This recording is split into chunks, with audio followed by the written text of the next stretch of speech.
By now, you've probably heard my Magic Wand story. It's a brand that's been part of my personal journey for more than 20 years. But no matter how many times I sing Magic Wand's praises, I'll never be able to fully capture the story of this incredible brand. Well, now journalist and author Kate Sloan just completed a limited audio series documenting the history and impact that Magic Wand has created over the last 56 years. It's called Making Magic. And the series chronicles Magic Wand's incredible brand story through interviews with nearly 40 experts, performers, business owners, educators, and fans. So I got a sneak preview of the series, and what I loved is that Kate weaves together snippets from all their interviews into this amazing story arc. She covers Magic Wand's journey from appliance store massager to its legendary influence on culture and sexual independence, and it's all just fascinating. The first episodes of Making Magic are available now at makingmagicseries.com or on all popular podcast platforms. Just search for Making Magic or visit makingmagicseries.com today. Okay, so is there any emoji 101? Because that's another area where I'm just I don't know about emojis. Really? It's funny. Tinder actually did a study on their most frequently used emojis, but I'm a big fan of the winky face. If you're saying something and kidding, and you're kidding about it, or you're trying to say that you think it's funny, like a winky face emoji or a blushing emoji, you have to really be careful with the hard eyes emoji. I can't believe we're having a conversation in depth about emojis, but they all have different meanings. Yes, they do. And sometimes I don't know. I'm like, what does that emoji mean? I don't know. I feel like just don't send an eggplant no before the first video date. I mean, unless you want to just really cut to the chase. Thanks for listening to Sex with Emily. I'm Dr. Emily, and on today's show, I'm joined by certified dating coach and host of the Dates and Mates podcast, Damona Hoffman, to talk about dating in this new time we find ourselves in and how to do it right for all times. Topics include, when it comes to dating online for the first time, where do you start? Okay, you met someone you like. How do you keep a virtual relationship going? And if you're already in a relationship, how are you able to keep dating when you can't actually go out on dates? And ways to go deeper with your conversations beyond the typical small talk, and we get a little bit into flirting. All this and more. Thanks for listening. Look into his eyes. They're the eyes of a man obsessed by sex. Eyes that mock our sacred institutions. Bedroom eyes, they call them in a bygone day. Hey, Emily, you got a boyfriend? Because my man E here, he just got his heart broken. He thinks you're kind of cute. A girl's got to have her standards. Oh, my. Do women know about shrinkage? Isn't it common knowledge? What do you mean, like laundry? It shrinks? Can we not talk about sex so much? Are you kidding me? Oh, my God, it feels so good. Being bad feels pretty good. But you know, Emily's not the kind of girl you just play with. You're listening to Sex with Emily. We're talking about sex, relationships, and everything in between. For more information, check out sexwithemily.com. Subscribe wherever you listen to podcasts, and all social media. We are Sex with Emily. Intentions with Emily. For each show, I start off by setting an intention for the show, and I encourage you to do the same. And what I mean is, think about what you want to get out of listening to this episode. How could it help you? It could be, I've been dating online since before the quarantine. I need some pointers. Or I have a new relationship, but how do I keep things going virtually? What do I do, Emily? Help me. Well, my intention is to give you tools to date from a distance, but wherever we're dating, how do you nurture these relationships and keep them going? Hope you enjoyed today's show. I really enjoyed interviewing Damona Hoffman. She's a dating expert of the new generation. She actually met her husband dating online. She knows what she's doing. She's got courses. She's got a successful podcast. You can find her at damonahoffman.com and Damona Hoffman on all social media. I hope you guys enjoy this interview. So excited to welcome my guest today. Damona Hoffman is a certified dating coach and host of the Dates and Mates podcast. We are doing a swap today. I did her podcast. She's doing my podcast. And I am so excited to have you here, because we need a lot of dating help. I mean, we always do, but now more than ever. I love that you're here as an expert in this field. Thank you for having me. People need love more than ever right now, just like you said. So we'll get down to it. A lot of people are dating right now in the time that we're dealing with the coronavirus and we're quarantined and all these things. And then there's some people who it's their first time on the apps. I hear the apps have been flooded by newbies because before they didn't have time or they didn't think it was for them. So what do you think about that? If you're just starting to date, what's happening right now? Like, how do you know which app to do, where to go? Then we got to get into video dating. Oh yeah. Okay. Video dating comes later. First, Yes. we have to Let's just get to the start app. with an app. And I do see that there has been a huge increase in new users and also in new communication. Like not only are people flooding the apps, but they're chatting a lot, they're swiping a lot because we're bored, Emily. We're bored and we need affection. We need that connection. And that, whether we're quarantined or not, that need is never going to go away.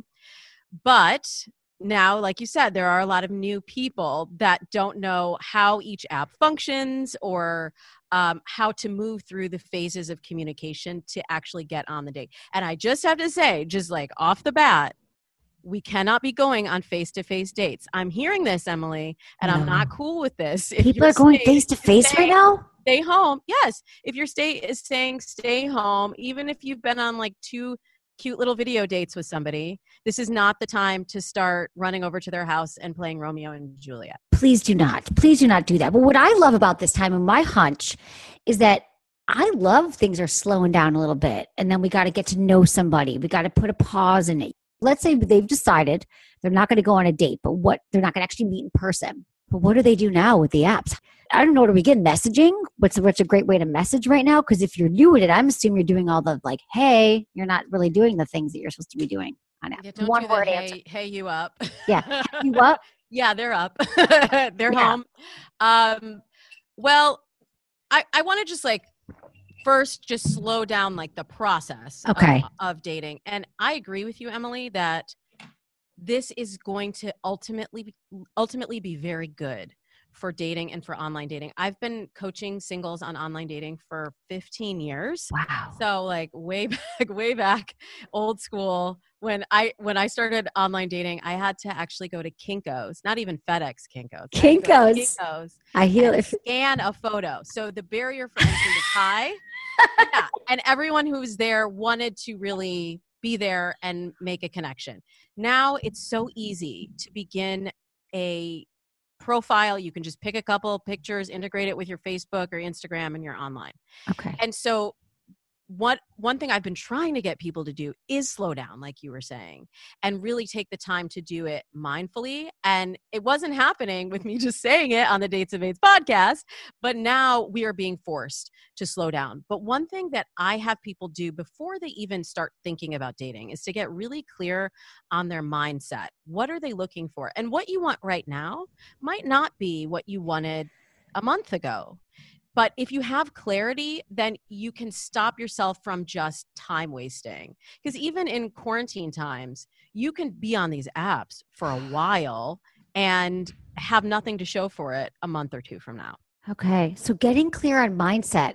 Give me an example of that, because I always tell people that too, like get clear on what you need in a partner. But what if you've never even done that? You're like, I just want somebody. Like that's also a slowing down process. Do you have good tools for that or things for people to think about? Well, that's an answer to the question. I just want somebody. Like, I just want a connection. I'm not necessarily looking to get married or to have a baby in the next year or whatever it is. I just want to make a connection. That's a goal. But a lot of times when I ask people, well, what do you want? They're like, well, I don't know. Well, what do you like? What do you want in a relationship? Well, I'll know it when I see it. No, you won't, because if you haven't seen it yet, you're probably not going to see it unless you get some clarity on that first. And then once we have the mindset clarity, that's what helps me to build the profile off of that. Because if you just put up, like I did a profile polish for Shondaland this fall, and the woman they sent me, she was in her 20s, she was really attractive, and I could look at her profile and right away I was like, okay, let me guess. Your problem is you get tons of messages, but you're not going out on a lot of dates. You're not happy with the dates when you do. And she was like, how did you know that? How do you know that just from looking at my profile? And it's like, because you have a generic profile, you have really pretty pictures, you have your bikini shot, you have all the like classic pictures, the bikini full body. And and like your party shot with your girlfriends and you look like a lot of fun, but I don't really know anything about you. So I teach people how to tell their story through their profile and let that be the thing that attracts their best partner. God, that's so good, because essentially it is marketing, and we're the worst at marketing ourselves. It's real. I think we can be unless we learn the skills. So you teach people the best practices, essentially, because it's not that there's no one out there or the dating apps suck or it's just a hookup place. It's about presenting who you are and what you want. But how would we know? How do we wouldn't know unless we talk to you. You you can figure this out if you take the time before you create the profile. Most profiles are created either you're like talking with your girlfriend and you're like, we need to meet somebody. Let's create profiles. Or, you're drinking. That's how mine was created. Exactly. You My got friends back took from my a phone. bad date, right? So then what is the best practice? I mean, is it something, what is the best practices then? If you like, what are the mistakes we're seeing so we can correct them? Well, the first mistake is not having the right profile. Then the second mistake is moving into the chat that never goes anywhere. Okay, let's talk about that. Nobody wants to be just a pen pal with somebody. That's really boring. Well, some people do. Like there are cheaters. Like I don't deny that there are people that are using dating apps for different resources. Most of my listeners and most of my clients want at least a sexual relationship, if not a serious relationship, and something long-term. So getting that clarity and putting that out there and then behaving in that way will help you get what you want. So if you want a serious relationship, why you have 25 pen pals that you're swiping back and forth between? Try to focus. Like you have to have enough numbers to be able to find a good match, but try to actually focus on the person in front of you. Like we do have a little bit of this paradox of choice of so many options that we get overwhelmed. And then I hear the complaints from people that they're like, well, no one takes anybody seriously anymore. And I keep getting ghosted and there's no one, all the things you were saying, like no one good online. And yet you're doing the same thing. How the hell then, Damona Hoffman, do we have more fruitful convert chats on an app? How do we get it going so we feel actually connected with somebody that we would like to meet and maybe take to the next level, which right now the next level is virtual dating or video chat? Yeah. What's the conversation like?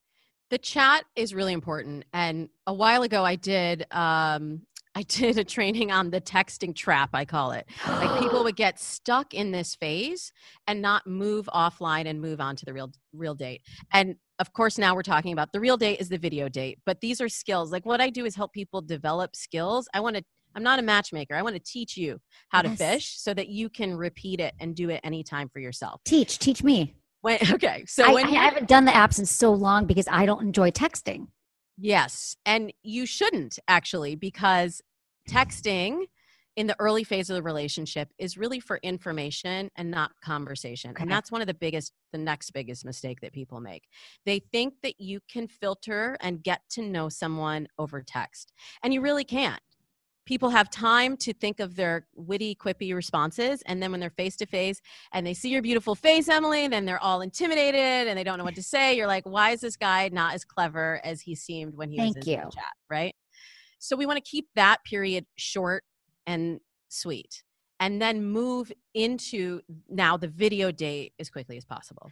Okay. I love everything you're saying. So you're saying short and sweet, and I agree with you because I present much better. Like, talk to me. You're going to love me. But my texting is like, hi, let's talk. Here's my number. Because I don't want to do it. And then I'm like a terrible texter. And even with guys I'm dating, I'm just warning you in advance. I don't love texting. So right now, what the text might be is, hey, you want to let's move this to video? Or is there anything else that is just, we're saying, but basically we're exchanging information early on in the text. So you need to have some rapport that you build with them. Okay. Yeah. What I like to do is to jump right into the meat of the conversation and pretend like you already know them. Okay. Another mistake that people make is like they text sometimes like they're writing an email, like they give the backstory period. It's like, it takes up half of the screen, and nobody wants. I just got anxious. No one wants that. So what do no we do? short burst communication. Got it. I'm also a big fan of emojis, and this is, I've been doing this 15 years, so this has evolved for me because I used to be like, that's so childish, but then I realized so much context was lost in just the words, and so much of our communication is all these other things, your intonation, your body language. Yes. And the only way to convey that through text is using emojis and other images to also add context to what you've typed. Okay. So is there any like emoji 101? Because that's another area where I'm just like, I don't know about emojis. Really? It's funny. Tinder actually did a study on like their most frequently used emojis, but I'm a big fan of the winky face. Like if you're saying something and you're kidding about it, or you're trying to say that you think it's funny, like a winky face emoji or a blushing emoji, you have to really be careful with the hard eyes emoji. I can't believe we're having a conversation in depth about emojis, but they all have different meanings. Do you have? Yes, they do. And sometimes I don't know. I'm like, what does that emoji mean? I don't know. I feel like just don't send an eggplant before the first video date. I mean, unless you want to just really cut to the chase. Right, exactly. But I say no. It's fun to build the tension through the texts. Yeah, and I love this period. And one thing that I think is great about the fact that we have to space out the interaction is that we never get that magic period back. Like once you've met and once you've had sex, it becomes the next phase. And I think it's kind of sweet and magical that we can almost turn back to like this courtship phase of really slowing down and getting to connect with one another. I totally agree with you. And this is the stage that we're always kind of craving to go back to anyway. And I believe that the longer we can extend it and make it last, the more I think it bodes well for the relationship overall. If you kind of stayed in this sweet spot. So now we're like, okay, this guy, I was hopefully successful with emojis. He was too. And then we're like, let's video chat. What are your best tips for that right now? It's FaceTime. Does it matter? FaceTime, Zoom? Do you have any preference? Or should we just what to use? I don't know if it or matters virtual dates you use. I will say that Bumble has this feature built in, which I think was really smart of them. They added it last June, I believe. And now it's really coming in handy because some people are uncomfortable sharing personal information. So, there's always that phase of like, well, should we chat? Like, give me your number, which just feels silly to me. Like I don't know about you, Emily. I have so many modes for people to message me. I've got DMs on Twitter and Instagram and Facebook. And I'm just like, I don't even remember. Yeah, right. And that's why everybody's ghosting because like we can't even remember. That's why I ghost. I ghost my mother. I didn't mean to. I was like, Mom, I didn't see that you texted me. I'm so busy. I'm sorry. Yeah, you should have followed up with the exactly. DM. Mom, you didn't. Exactly. It's terrible. So it's great. If you are dating a lot, it's great to keep your dating life organized. And sometimes people accuse me of being not a very romantic dating coach, Emily, and I don't really care because I know what I do works. And this isn't something that you naturally do. And so I put a process around this thing that is so overwhelming for people. And if you organize it and you make the dating process less overwhelming, then when you actually get to the date, you can feel the magic and the chemistry and all those beautiful things that you want to feel. So if you're keeping all of your communication, and I'm not like endorsing Bumble over another app. I get it. No, I'm organized. Raptured. Okay. Yeah. So you keep it organized. Yeah. Okay. The other thing that you have to remember when you're setting up a video chat date, and a lot of people were doing the video dates as a filter. For a long time, I've said, I think you should do a phone call before you go on the actual date. And especially a lot of my millennial listeners were skipping that. They were just chat, set up the date. Then the date gets canceled the day before, or they realize that the person wasn't at all what they were expecting. And now they're stuck on this dinner date. No dinner dates. And thank goodness now with the video chat dates, we can actually have like shorter, more, more energetic dates. Because the longer a date goes, you have to think of it like a wave. Like the energy is going to, the beginning, it's kind of awkward. You're getting to know each other. The energy's sort of weird. There will come a time where you hit a rhythm and it peaks. And then the longer, you can only sustain that peak for so long. So the longer, it's sort of like sex, Emily. The longer it goes on, right, then eventually the energy is going to fall. And that's where a lot of people end up leaving the date at the low point. The things you're going to remember most are the beginning and the end of the date. And if you end it feeling like it's stopped in the middle, like, oh, I'm really enjoying talking to you, but I have to run and do something for work, but can we talk again?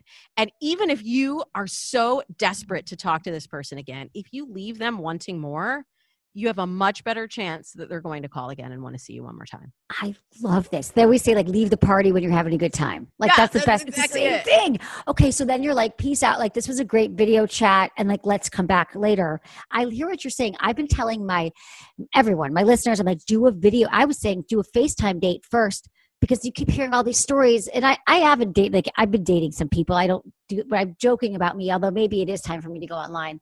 But I do feel like I've been telling everybody, you've got to do the video chat, because why drive across town? I mean, I've done this too, for sure. When I was dating a lot, you put all your makeup on, you're getting ready, you get across town, you're like, nope, this was a big waste of my time, and I got to sit through a dinner. So I agree, no dinner dates, but let's just cut it. Like, why not do a 15-minute interview always, especially now? So how do you take it to video now? Because is there a time limit? Like, I think it's because that's awkward. What if you see them and you're like, there's so many. Okay, my first question is, what if you get on the date and you're like, no, the video date? How do you just end it? Is that not fair?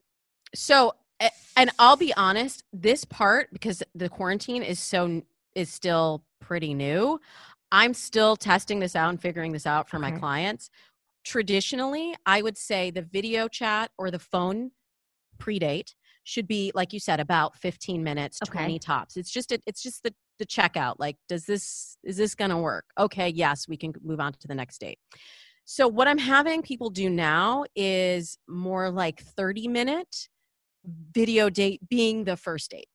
But here's the thing to remember is that when you set up that checkout date, they are also checking you out. A lot of times we forget that. So people will set it up sort of hastily, like, oh, well, should we just video chat? Especially like if you can just click one button on Bumble and move to the video.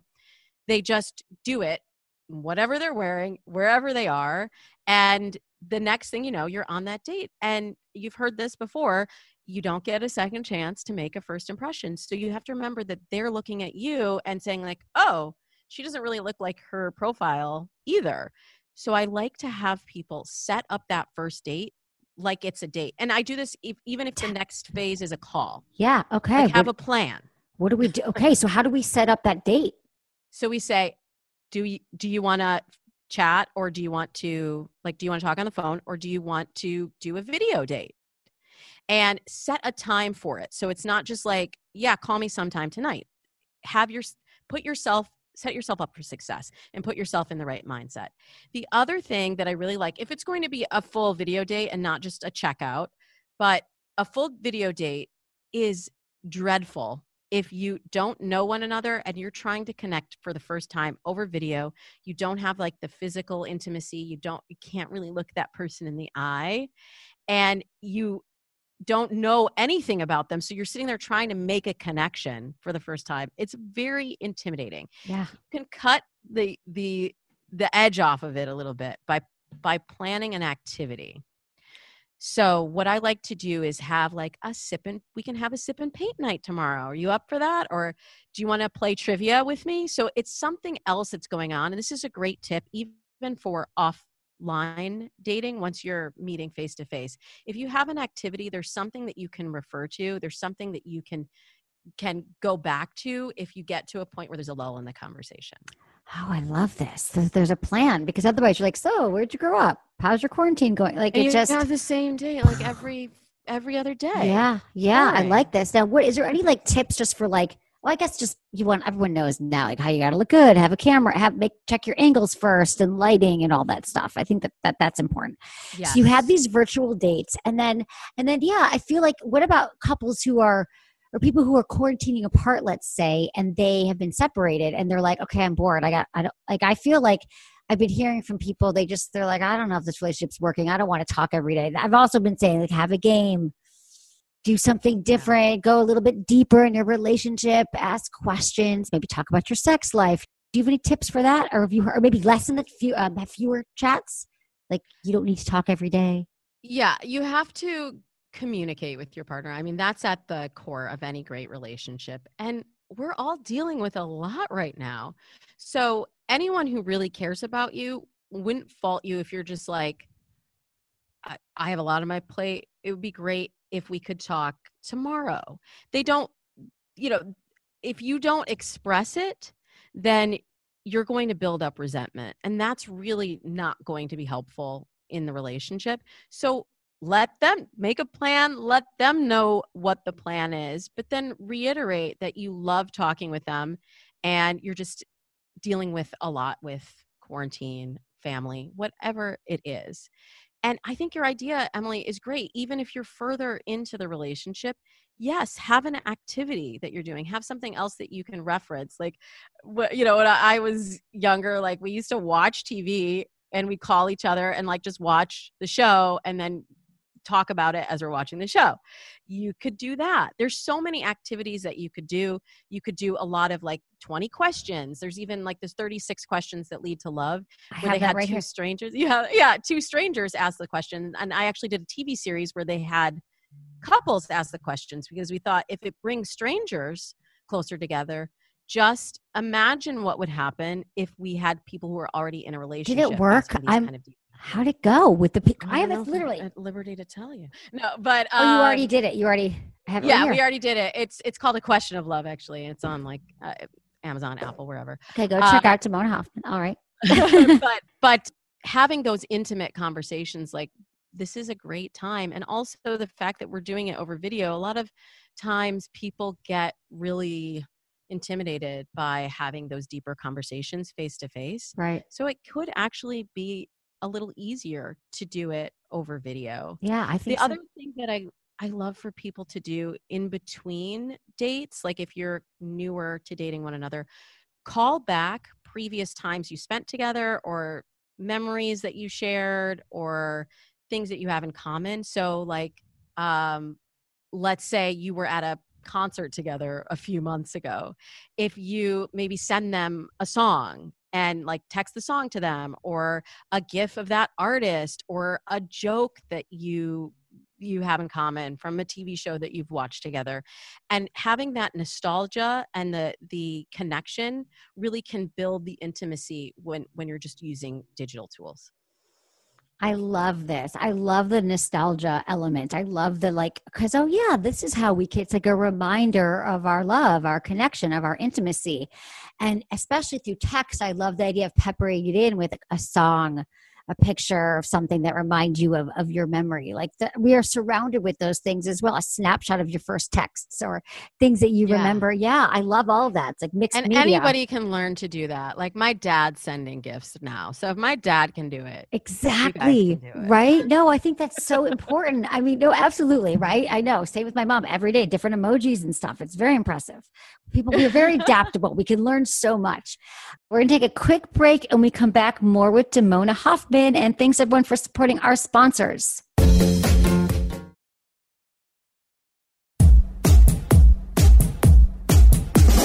Did you see Love is Blind, the show on Netflix? Of course. Yeah, of course, right? So, yeah. Okay, I think there's something to that without seeing somebody and you're actually having a conversation and it's growing. And we see that it didn't work for everybody and it worked for some.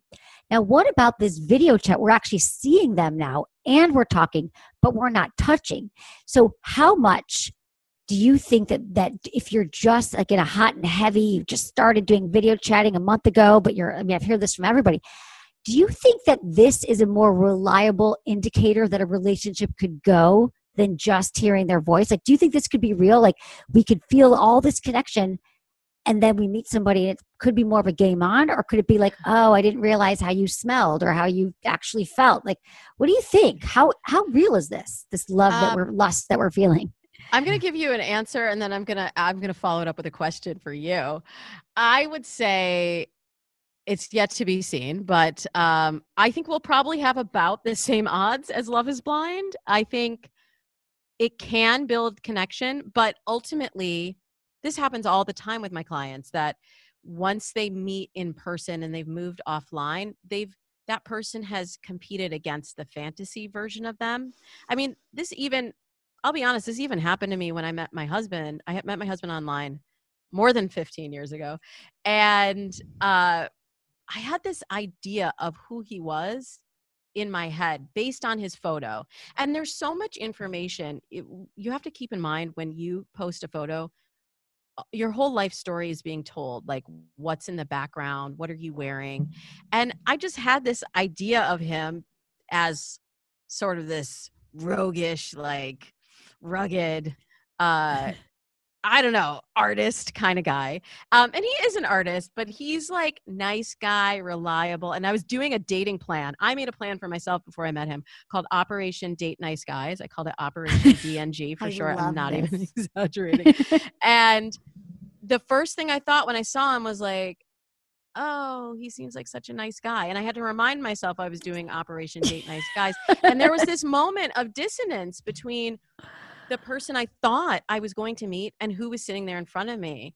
And sometimes the longer you talk online, this is why when I coach couples who are dating long distance, I say, try to do the video date as quickly as possible and then meet in person as soon as you can. Like I have a client that met someone who she was in the DC area and he was in South Africa.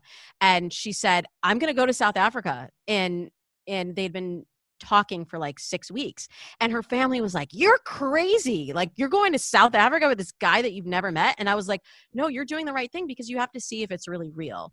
So this is a really long-winded way of saying, I think we're just going to have to see when we're in person and be open to the fact that it might change. That connection that you thought you had over video, it may be different when you see them face to face and you see like you're used to seeing them from the waist up. I don't know. Like maybe it'll be different. Exactly. I'm just curious. Yeah. Because I've always been, like I said, I've always like recommended to people they do the video chat, but now that everyone's doing it, I feel like it's a little bit safer, but I mean, we never know until you get all the elements, all the senses. You can feel someone. Yes. There's so many elements of attraction. Okay. So now I'm going to follow it up with my question. Because a lot of times people ask me on the Dates and Mates podcast, like if you've met in person and you have connection and chemistry, but then you move on to sex and the sex isn't good at the beginning, do you think it can evolve? Great question. I think that if the sex isn't great at the beginning, it can evolve, but pretty much you're going to know within the first month. I'm going to tell you that. I don't believe that, oh, he was the worst kisser and I can't go out with him again. I think that maybe he was kissing his ex in a certain way and now he's kissing you and you both didn't know how to kiss together. But I do think that it can get better from there, like the first time or the second time. But I think we pretty much have our information within the first few times. I also think though couples who are together for a while can improve upon it. Like if it was great at the beginning and then it's changed, I think that you can even grow beyond that. But I think that sometimes it could just be someone's really nervous. And so things just don't operate the way you want them to. But I do think chemistry is something that is this intangible, really delicious thing that you know when you have it. And if you never had it, you're never going to create it. Does that make sense? Like if Yes, I definitely, I give what do you people think? like 3 dates. I say give it 3 dates before you make a determination. So I say all you need to know by the end of the first date is that you're curious enough about the person to spend another hour with them, hour and a half, say. And I do keep those first dates very short and sweet. And then all you need to know at the end of the second date is that you're still curious. If by the third date you're not feeling anything and or they've said something that's offensive to you or that goes against your values, which kind of goes back to what we were talking about at the very beginning about getting clear on mindset and what's like really important to you in your partner. If you know by the third date, then I say you don't have to keep going with it. Well, no, I agree with. I thought you meant if there's no chemistry, like you've actually already kissed or made out or had sex, can you get that? That's what I thought you meant. That was my initial question. But like, I just was thinking I agree. about like, I love where this. does the chemistry come in? But a lot of times one of the problems I see is people will have sex for the first time and be like, the sex wasn't good. Or like you said, like they'll kiss and then all of a sudden they're just ready to walk away because of this feeling like, well, there's a million other people a swipe away. So I don't need to work on that, even though they had everything else I was looking for.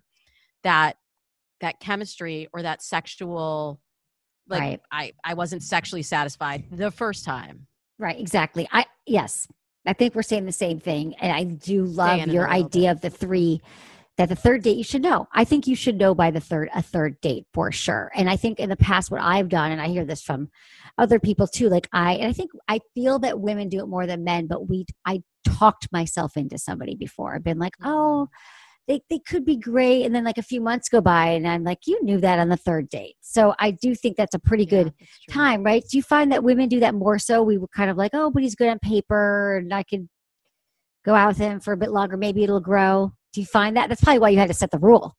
Yeah. I find that men will know right away. Like if there isn't a physical attraction on the first date, for most guys, I can't get them to even consider a second date.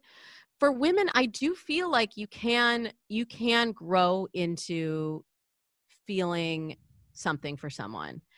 But yeah, you don't want to give them the benefit of the doubt too much. And that's why it all goes back to the mindset. Because I find that I've said on my show before, chemistry is a liar. Like if you are feeling all the butterflies and you think you want to marry that person by the second date, you need to go back to that list of what you were looking for in the first place and make sure that that person lines up with, I give my clients 3 must-haves and 1 deal breaker. And a lot of times you're going to find that that person either has your deal breaker or doesn't have your must-haves. And you're going to start making excuses because you're feeling this or you're feeling that, or because they have this job, or because it seems like it should work. And that's not really the way to move into a relationship that can build. God, I love that you have people, your clients, and you work with men and women, right? On their apps, on their dating, on their relationships. You do all of it. I think that's such a great skill. You must be very, very busy and doing your Dates and Mate podcast, because I literally want you to get like so many new clients right now from listening to this, because I feel like sometimes we just date randomly, and to have a plan and to have your non-negotiables. Like, I need this. I don't want that. It's such a great place. It's right in front of you. It's like on your notes on your phone, and you're like, oh, I said I don't want a smoker. Like, no, he's not going to quit smoking, or whatever your deal breakers are. Right, right. And the thing is, Emily, like a lot of these adjustments that I talk about, it's so simple. It's almost like, I'm sorry to make it so easy for you guys, but many times people come to me and they're like, I haven't dated in 2 years. I don't know what I'm looking for, but I'll know it when I see it. But I want to be married by this time next year. And when I just break it down like this, and I like take the emotion out of it, okay? We are all caught up. We are all in our feelings, okay? So let's just break it down, and I'll just tell you the system that has worked for my clients over the last 15 years. And everyone that does the system gets the result that they want. Now, you can do it your way, and you can keep getting the same results, or you can just like, honey, let me take the wheel, and we'll just drive this car home. And so I have a lot of online programs, too, that like, tell me about people can take your program and opt in and do I love this. Yes. I'm like, I want you to take my wheel. Yeah, I have. So the online programs are self-led. So it's like, here's the plan. You just follow the plan and it works. So I broke what I normally do in a 3-month program with my one-on-one clients. I broke it down into a 30-day online program that just takes you through all of these steps in the dating funnel. So we've talked about mindset a lot. Mm-hmm. Mindset's the first step. Second step is sourcing. Where are you finding dates? So right now we're all finding them on dating apps, which is great, which is one of the most powerful tools in your dating toolbox. And I love dating apps. That's how I met my husband. But it's not the only thing that once we can get offline, right, that you should be doing. So where are you finding the dates? And then screening. How are you screening through the dates? Because you could go on a lot of dates. Like I was talking about the client that I had for the Shondaland article. You could go on a lot of dates. Yeah. But are you getting your needs met? Are you getting what you want? Are you getting exhausted and frustrated and bitter about dating? So you have to have this filtering process in place to make sure you're going on the right dates. And then it's showing up on the date. It's presentation and flirting skills. Flirting is a Can learned we talk about skill. Okay. Yes. I want to talk about, actually, I want to talk about, well, this is your course. I think we shouldn't give it all away. They should come sign up for your course. And your website is... Tell them. My website is damonahoffman.com. And then if they're interested in the 30-day dating playbook, it's just 30daydating.com. Okay, cool. And this is all going to be in the show notes as well. Let's talk about seduction and teasing and flirting. Sure. This is a learned skill. Not everybody is a great flirter. And I hear that millennials are particularly bad at flirting. Someone told me this. But tell me, let's talk about flirting 101. How do you teach that? I feel like I've millennials known are it, but good yeah. at flirting digitally. But They are, okay. because they haven't and this is science, because they have spent more time communicating online and through text and emojis and all the other stuff we were talking about. They don't know how to read facial expressions and emotions as well. Yeah. And I'm not putting down, like, I know a lot of your Love a listeners, millennial. Yeah. a lot Totally. of mine are too. This is just facts. So it's something that you have to develop the skill set to be able to read where someone is coming from non-verbally. And the majority of what someone is saying comes across through non-verbal cues. So when you want to build connection with someone, can we talk about, like, once you're moving offline? Like, listen, we're not always going to be online and quarantined in our kitchen. It's okay. Right. Sitting here talking to you. Yeah. So I talk about, you want to have sec with someone. So sec. Yeah. Love it. So that is like how you build the chemistry. So I want to focus on first eye contact is the E. Okay, we're practicing. We're looking at each other right now. Okay, you can look at this video. Yeah. We're looking at each other, like, through through Zoom. Like yes, we're building chemistry online. So you want to have good eye contact. You also want to have you need to have also physical contact. So the way that you sit next to someone on a date can determine whether or not you feel chemistry with them. Ooh, okay. If you are going on a dinner date, which we already covered is pretty much the worst kind of date that you can have. First date, worst first date, not worst second date, or just worst date? Well, I mean, how many amazing dinner dates have you had? I don't know. Very, very few. Right. I mean, definitely early on, because it feels like an interview. It does. And you want to build that connection and that chemistry. And it's really hard to do that if you're sitting on the other side of a table. You're, like, waiting for the meal to come. And, like, not that many people look that sexy when they're eating anyway. No. So if you can do drinks instead, or an activity day. I'll talk about an activity day in a second. But if you can do drinks instead, and you sit kitty corner to them so that you're close enough that you can actually have the other see contact, so that you can touch one another, that can really build chemistry and also let them know that you're consenting to things going further, especially for women. Like, it's hard for men to initiate that physical content in a way that escalates in a respectful and safe way right now. But for women, it's really important that you send clear signals about what you want. Okay. So touching, like, even just a simple, like, bat on the hand when you're like, oh, you're so funny, right? And then you just, that connection, that moment when you touch each other, that can really, like, most men are really starved for physical attention. Right. Like, you know, Emily, you and I, when we see our girlfriends, like, we hug each other, kiss each other. We're constantly getting physical input. Right. And guys go to the movies and they sit, like, 3 seats apart because they're worried their knees might touch. So even that bat on their hand is like they're feeling it. Yes, exactly. Okay. Exactly. So, and then making the eye contact in tandem with that can really send the signal that you want to escalate things to the next level. Okay, this is great. So this is when you're together, you're letting him know that you want to. Okay, that's building the tension in the cup. And then what's sec though? What is it? What is sec? Oh, girl, I'm like having a brain fart on the first Don't one. worry. I don't even care. I get it, dude. I've had so many.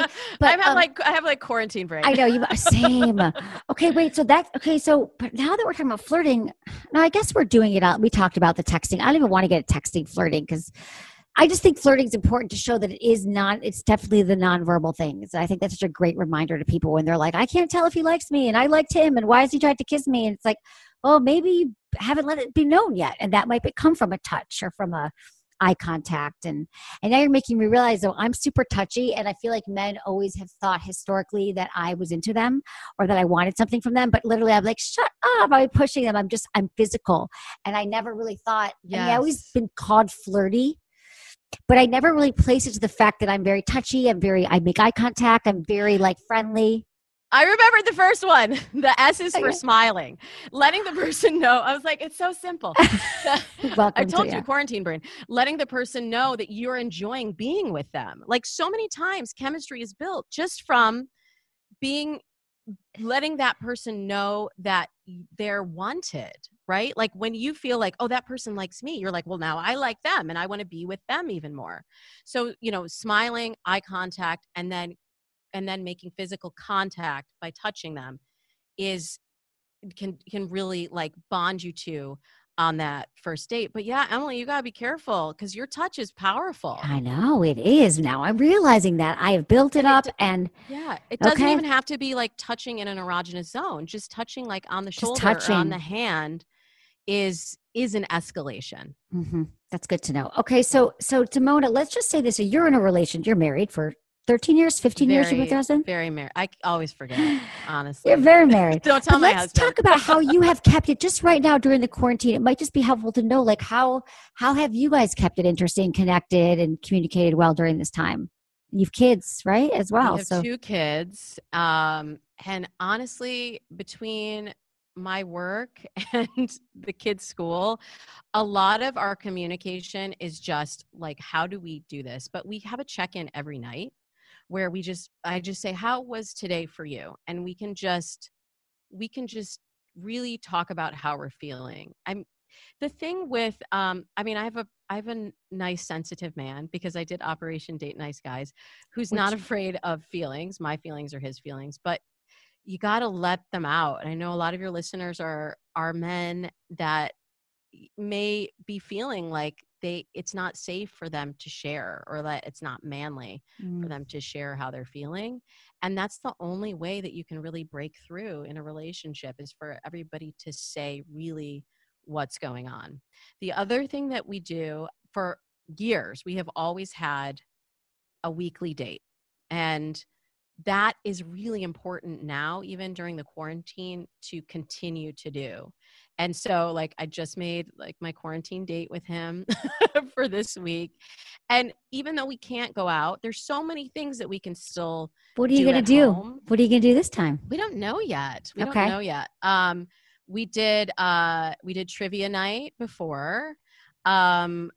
Sometimes like we even just play video games because I never do that. Right. It's something like that just kind of makes me feel like a kid again. And when you can get into that state of play, that is really good for a relationship, especially a long-term relationship, because we get into the rut and we get into like, adulting so hard. Like, I got to raise these kids, girl. I got to deal with their school assignments. And when you're stuck in the minutia and the housework, that's another thing. I'm sure you've read about the study that women who have partners that split the housework are having more sex, because guess what? We tired. We are tired. Of course, yeah, right. We're How tired. Are we going to do it all? We're not if you want to get laid more, guys, like just pick up a dish and wash it. And my husband is really 50-50 on everything, on the parenting, on the housework.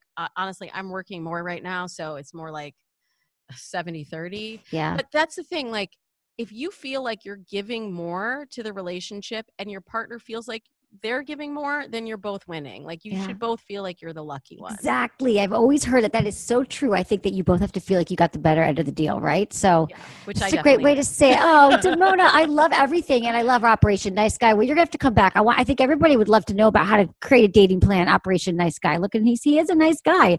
You are wonderful. I'm going to ask you the 5 quickie questions we ask all of our guests. Are you ready? I'll try. Damona Hoffman, biggest turn on? A good hard kiss. Biggest turn off? Feet. What makes good sex? A lot of foreplay and like skin to skin contact. Something you would tell your younger self about sex and relationships. It gets better. number one sex tip? Don't be afraid to say what you want and be willing to be open to trying new things. I love it. Thank you so much, Damona, for being here. Check out datesandmates.com, your podcast, and Damona Hoffman everywhere.